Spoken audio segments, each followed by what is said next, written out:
E o Informativo Notícias segue agora com o Papo de Boleiro, Diogo Botti e Márcio Souza com vocês.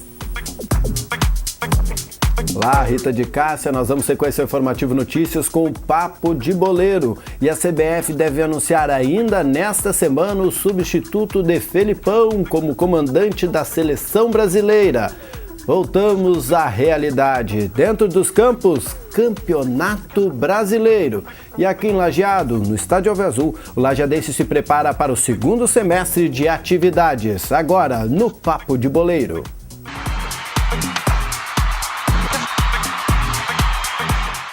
Diogo Botti, voltando ao Campeonato Brasileiro.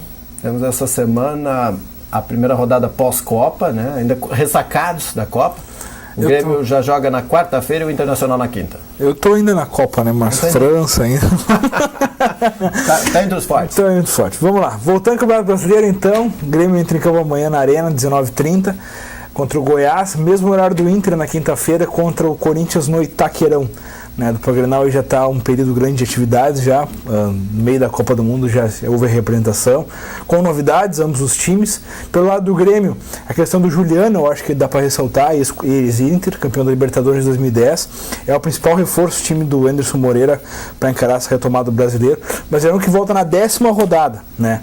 Agora a gente volta na 10ª rodada, então os times têm uma reformulação, um treinamento e tal, então ainda acho que essas primeiras rodadas ainda vão demorar um pouquinho para mostrar quem é quem, mas com os acréscimos aí eu acho que a dupla Grenal tem tudo para fazer uma campanha, pelo menos de G4 nessa edição do Brasileirão.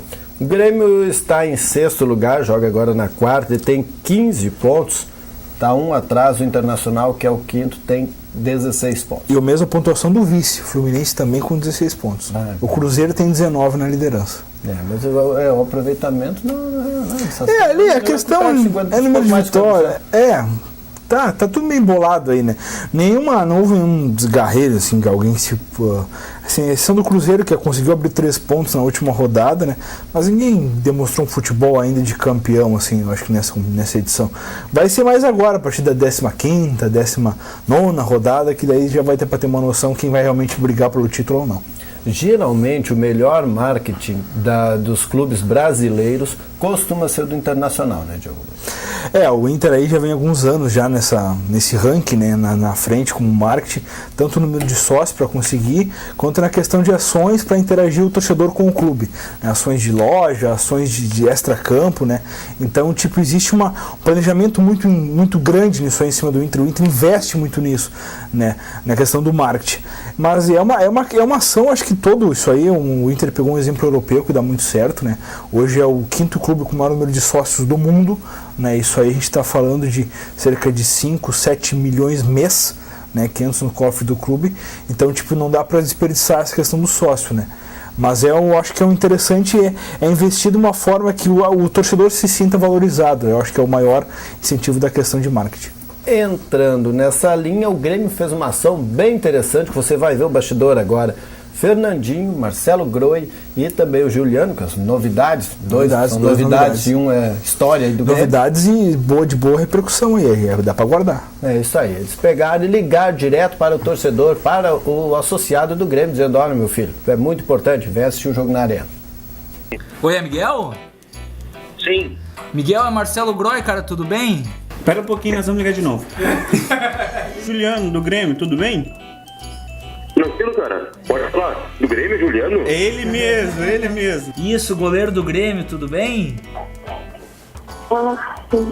Não acredito. Pode acreditar. Cara, a gente tá ligando aqui do Grêmio aqui pra tá convidando você aí, os seus amigos, pra ajudar a gente a conquistar esses 3 pontos aí e começar bem essa retomada aí pro brasileiro aí. Qual o setor do Grêmio? Do quadro social, tu é? Porque a gente sabe que a presença de vocês aí sempre é muito importante e a gente tá com uma expectativa bem legal aí nessa retomada e a gente espera vocês lá, tá, Miguel? Tu é craque, meu. Obrigado. Agora estamos juntos pelo Grêmio. Olha. Beleza, cara, olha só, sabe que eu vou a todos os jogos do Grêmio. Tá, mas você é mesmo o Marcelo? Isso, sou eu mesmo. E buscar esse título aí que vai ser importante pra vocês, torcedores, e pra nós, jogadores também. Não, mas tamo junto, estamos sempre lá, pode ficar tranquilo, apoio será grande. Aqui o Grêmio, eles estão fazendo uma campanha e alguns jogadores estão ligando pros sócios, pros torcedores gremistas, para estar comparecendo na quarta-feira no estádio. Porque a gente precisa muito do apoio de vocês e a gente sabe que vocês são importantes para esse recomeço. Então agora juntos pelo Grêmio? Claro, todo mundo. Vamos buscar esse título aí. Então tá bom, te espero lá na arena, hein? Um abraço. Feito, valeu, Um abraço, abração. tchau.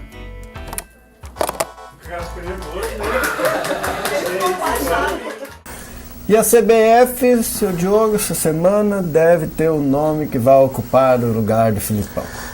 O que nós já esperava, né, Márcio? A questão da demissão do Filipão, depois de toda essa repercussão negativa que a seleção brasileira teve na Copa do Mundo, né? O Filipão foi oficializado antes de sua saída, junto com toda a comissão técnica. A gente está falando aí de Paulo Paixão, de Parreira, de Runco, todo mundo foi no mesmo barco do Filipão, né? O Filipão que sai, assim como ao contrário de 2002, onde ele saiu como campeão, né, e deixando uma ótima impressão, dessa vez ele sai cabisbaixo e sai de uma forma até melancólica, né? O Filipão já vai beirando seus 60 anos, aí não precisava ter esse desprestígio, vamos dizer assim, né?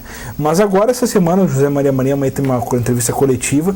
Eu acho que talvez ele possa adiar a questão do anúncio do novo técnico, né? Mas eu acho que deve ser definido ainda nessa semana, porque já tem em agosto datas FIFA onde tem amistosos, né? Então o Brasil precisa definir, tem uma certa urgência para definir esse novo nome.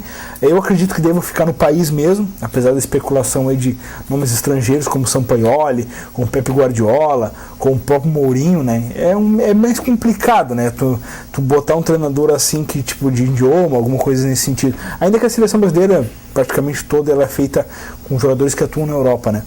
Mas eu acho que ainda não é o momento, vamos dizer assim, que eu acho que é no momento que a direção da CBF acredita, né? Eu acho que o momento até já passou de ter alguém com maior experiência que consiga reinventar o futebol brasileiro, mas eu acho que não deve ser dessa vez ainda.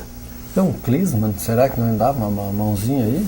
Pô, é um grande nome, sabe? Tem muito conhecimento, sabe? Tanto de experiência de campo, foi um grande atacante, quanto ainda a questão de já demonstrou tanto como mandando a Alemanha e agora os Estados Unidos, né? Com o elenco totalmente inferior. Então, eu acho que seria um nome, uma aposta, não bem sendo cogitado, mas seria realmente um dos grandes nomes aí no mercado. Entre os nomes que já surgiram, que a gente está ouvindo aí, o Brasil inteiro está especulando diversos nomes, até o Leonardo, do tapinha na cara, foi cogitado já. Tapinha, Marcelo, ele quebrou o maxilar do Tabigama.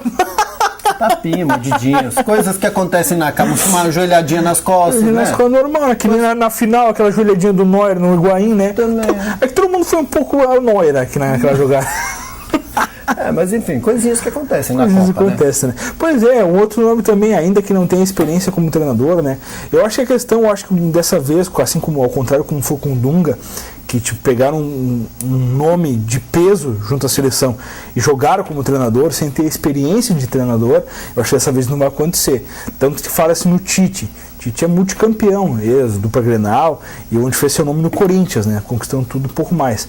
Então eu acho que dessa vez eles vão por um nome mais certo, assim, que não tenta tão carrancudo, tanto as ideias engessadas quanto o Filipão, mas um treinador que eles não vão deixar de mandar, né? Agora, o gaúcho sempre tem mania de reclamar de tudo, né? Sim. O gaúcho é o argentino dentro do Brasil. Exato. Mas enfim, Felipão, Dunga, Mano Menezes, quem mais? Só nós temos mandado na casinha lá, se tá feia a pegada lá. É a questão da competência, né, Márcio? Isso aí a gente não pode, isso aí é uma questão que vem, o futebol está se desenvolvendo dessa forma aí, e o futebol gaúcho, eu acho que está demonstrando profissionais que estão arrebentando aí, portanto que eles saem daqui diretamente para grandes clubes, né? Então, eu acho que é uma hierarquia, uma herança, vamos dizer assim, do futebol gaúcho, e o Tite pode ser uns nomes fortes aí dessa nova da diretoria da CBF, e pode sim ser o novo treinador da seleção brasileira. Bom, falando no futebol gaúcho, o segundo semestre vai ter movimentação dentro dos campos aqui do Rio Grande do Sul. E o Lajeadense está em atividade já a partir do meio da Copa, correndo, treinando bastante para poder entrar em dia nos dias 3 e 6 de agosto, Copinha e também as Copas regionais, né? O Lajadense não para, né? Se a gente ficar contente aí que não houve o fechamento das portas no segundo semestre, a Lajadense vai treinar aí, tá treinando já há algum tempo já. Tem um grupo comandado pelo Luiz Carlos Vink, que é um grupo experiente. Algumas peças saíram, outras acabaram retornando, como o retorno do Cleverson, né? Que está de volta ao Lajadense, depois da sua saída do Gauchão, né? Ele jogou no Cuiabá, até disputou a Copa do Brasil com o time lá do Mato Grosso contra o próprio Inter, né? Agora está de volta o Cleverson, vai ser uma peça importante no esquema do Luiz Carlos Vink, que, ao contrário do que a gente esperava, manteve um time com jogadores calejados. A gente tinha esperança que nessa segundo semestre os guris fossem aproveitados, né? Pouca gente acabou subindo para o time profissional, mas é de aguardar aí. O Lajadense ainda está em fase de questão de física, preparando fisicamente. Quem sabe os primeiros amistosos a gente vai ter uma primeira impressão do que vai ser o Lajadense agora no segundo semestre. Diogo Botti, essa é uma amostra de que vem valendo no próximo ano ou é uma aposta que beira responsabilidade financeira? É uma aposta barata. Sem dúvida. O que eles estão fazendo agora? É uma aposta barata. Ainda que os jogadores tenham idade acima dos 25, vamos dizer assim, que já dá para considerar um jogador mais calejado, eu acho que os jogadores que ficaram do grupo do Gauchão são jogadores baratos, né? Ainda que a aposta fosse nos meninos, até para dar uma experiência para esses garotos, né? Ainda são competições extraoficiais, são competições da Federação Gaúcha e tal, que não levam a muita coisa, né? A gente esperava com um pouco mais a valorização dos meninos, que não ocorreu. Os caras viram que foi mantido no cargo e preferiu optar por jogadores que já tem um pouco mais de cancha e tal para encarar essa competição. Eu acho que dessa competição realmente serve como laboratório, como sempre serviu. Mas eu acho que algum desses jogadores não vão acabar ficando para o ano que vem, até por em função de competitividade. Bom, nós voltamos amanhã para falar mais de Grêmio e Goiás e, quem sabe, anunciar o novo técnico da seleção brasileira. Às 6 da tarde tem Rita de Cássia no Informativo Notícias. A gente vem na sequência. Até amanhã. Até logo.